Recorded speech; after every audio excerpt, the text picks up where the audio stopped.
You know, the Prophet of Allah was the most loved young man in Mecca. He was the pin-up boy. He was the boy that all the girls loved. Everyone in the community loved.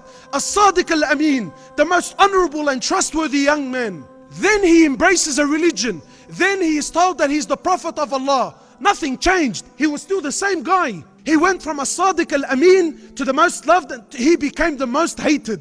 He was mocked. He was belittled. The Prophet of Allah was spat.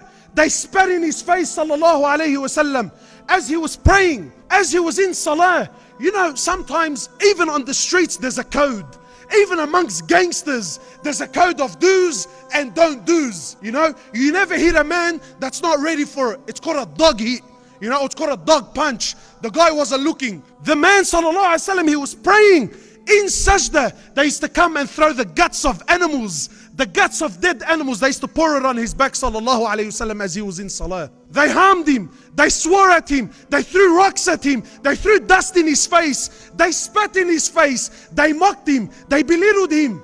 They harmed his family, sallallahu alayhi wasallam. 13 years in Mecca. 13 years prosecution for what? Wallahi, I ask, what crime did he do? Because he caught the Tawheed in Mecca. People used to make tawaf around the Kaaba naked. Anything and everything went in Mecca. 365 idols. So what's the big deal? A man comes who claims there's only one God. What's the big deal? No, they went, wallahi, they exhausted every avenue to make his life miserable, sallallahu alayhi wasallam. They killed his companions. For 3 years they boycotted him in Mecca. 3 years they boycotted him and all of his family, even the ones that were non-Muslims. They boycotted them for 3 years. Sahaba said we were eating the leaves of the trees.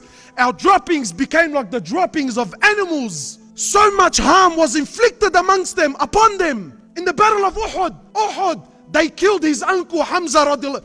Not killed, they didn't kill. They absolutely mutilated the man, sallallahu, right? They muted him, radiallahu ta'ala anhu. Muted his uncle. I mean, imagine Hind ripped his liver out. She took a bite from his liver.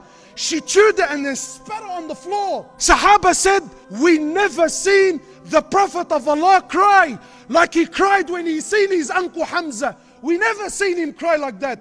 In narrations, he prayed janazah on his uncle 70 times. All this.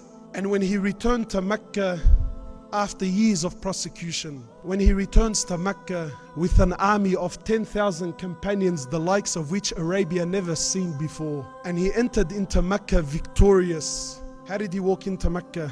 In narrations, he was on his animal. He lowered his forehead so much his forehead was touching the back of his animal. He was praising Allah, saying, today victory belongs to Allah alone. When he stood in the haram, and those thousands of people who harmed him, kuffar, not Muslims, kuffar, now they are surrounded by 10,000 companions armed to the bone, ready at the drop of a word. They were ready to give their lives for him, sallallahu alayhi wasallam.